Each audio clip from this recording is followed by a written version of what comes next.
definitivo é considerada na base de um conceito lógico e bibliológico como um livro exclusivista, porque em todo o seu ensejo, nenhum dos livros da antiga aliança, como também nenhum livro veterotestamentário que faz parte do compêndio da nova aliança possui os 3 pilares exemplares, no qual é catalogado no livro dos Atos dos Apóstolos. O primeiro pilar ou coluna é que o nascimento materializado da igreja, através de um design inteligente, pela portabilidade da engenharia dos céus, a igreja, de forma física e latente, nasce em Atos dos Apóstolos. A igreja, numa terminologia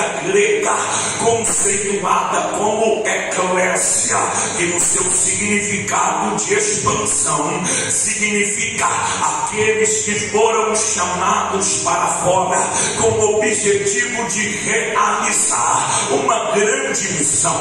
O termo igreja, antes conhecido como sinagoga, que do grego significa sinagogue, traduzido para o português, o lugar do tribunal de Deus na terra. Permita-me abrir aspas nesta manhã, apenas para te alertar que você não está em um ambiente comum, você está no tribunal de Deus, e nesta manhã Ele lhe dará sentença satisfatória às suas causas peculiares. Dentro desta terminologia eclésia, aqueles que foram chamados para realizar uma grande missão de forma objetiva, podemos conceituar que a igreja, de forma física e materializada, nasce especificamente em Atos dos Apóstolos, mas numa terminologia tipológica, na representação de uma sombra. A igreja nasce no laboratório de Deus, em um livro chamado Bereshit. Bereshit, do hebraico para o português, significa a origem das causas e efeito de toda a criação. Deus abre o seu laboratório e, de uma forma tipológica, a igreja nasce em Gênesis, o livro das origens, no capítulo 2, a premissa do versículo de número 21. Deus começa uma cirurgia operacional. A Bíblia denota e define que Deus faz Adão cair em um profundo sono, e da costela de Adão Deus vai surgir a obra-prima mais perfeita, que é a sua noiva. Permita-me quebrar paradigmas de um ditado popular brasileiro, que na afirmativa vai dizer que a mulher, por ser do sexo frágil, sexo feminino, ela é mais fraca e inconsistente do que o homem. A Bíblia afirma ao contrário, porque na terminologia bíblica, o homem, do termo Iud Ishi, aquele que veio do barro, uma matéria inconsistente. A terminologia hebraica utilizada para a mulher é Iud Ishá, aquela que veio do osso. Na verdade, toda mulher é osso duro de roer. Toda mulher tem uma força especial, de um equilíbrio maior do que os homens, e de prova na prática. A mulher está grávida de 8 meses e 15 dias. Ela trabalha fora, ela trabalha em casa, ela cuida dos filhos, e se brincar, ela ainda cuida do marido. Agora, o homem, se pegar um vírus gripal ou encravar uma unha, já quer dar entrada no INSS e pedir aposentadoria, porque as mulheres são mais fortes e consistentes do que os homens. Tem mulher de Deus aqui nesta manhã? A Bíblia vai definir e vai caracterizar caracterizar alguns adjetivos a respeito da formalidade da igreja. Um dos tais é conceituar a igreja como a noiva de Cristo, da mesma forma que a noiva de Cristo é representada pela igreja. Simbolicamente, a igreja é representada no dia do seu nascituro, quando ela nasce através da costela de Adão, considerado a sua noiva. Quero fazer uma analogia, quero metaforizar, utilizando de um termo definido por Paulo quando ele escreve a sua carta direcionada à igreja de Corinto. Primeira carta aos Coríntios, capítulo 15, versículo de número 45. Paulo então faz um paralelo analógico entre Cristo e Adão, e a Bíblia então classifica que o primeiro Adão, que é Cristo, nasceu de ordem espiritual.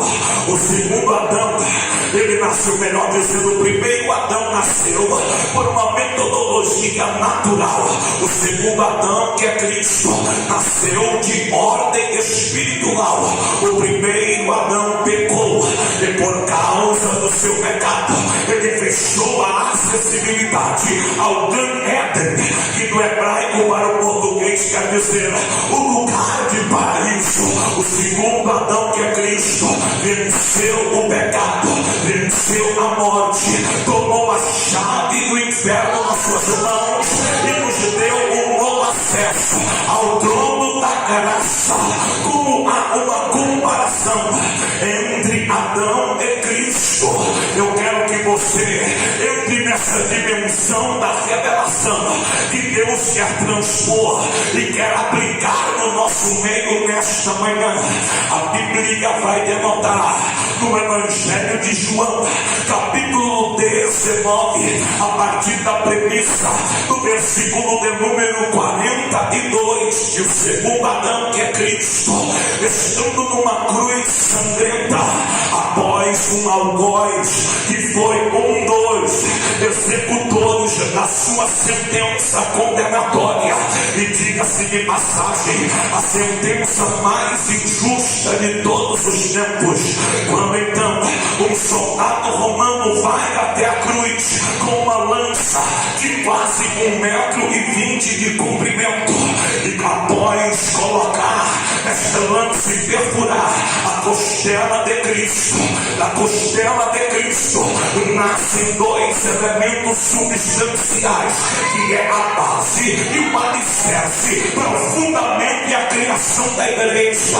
Ora, como a noiva de Adão sai da sua costela, a noiva de Cristo, por uma metodologia espiritual, também nasce da sua costela, pois a Bíblia vai definir que da costela de Cristo saem dois elementos químicos substanciais, que são os responsáveis para criar e fundamentar a igreja. Sai da sua costela sangue e sai da sua costela água.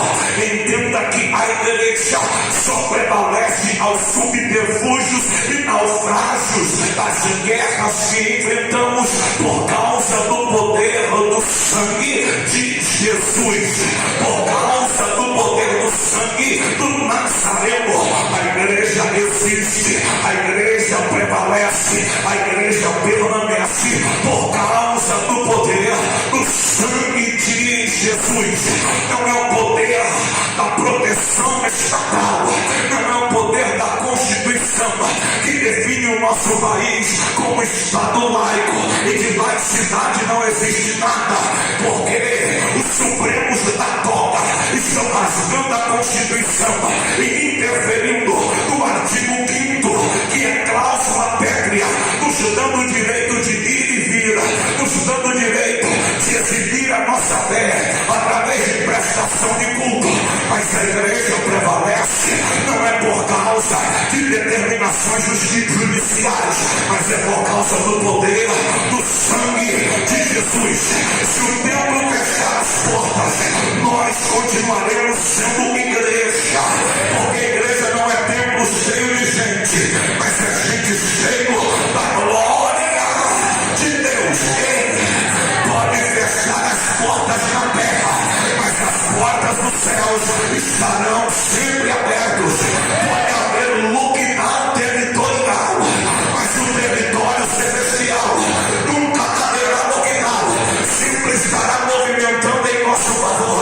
que hoje Deus me trouxe nesta manhã para dizer a você: os céus estão em movimento, a graça está em movimento. Alguém está sentindo aqui nesse momento? Se você está sentindo, você tem capacidade filosófica de expressar o seu sentimento. Então expressa através de uma adoração genuína.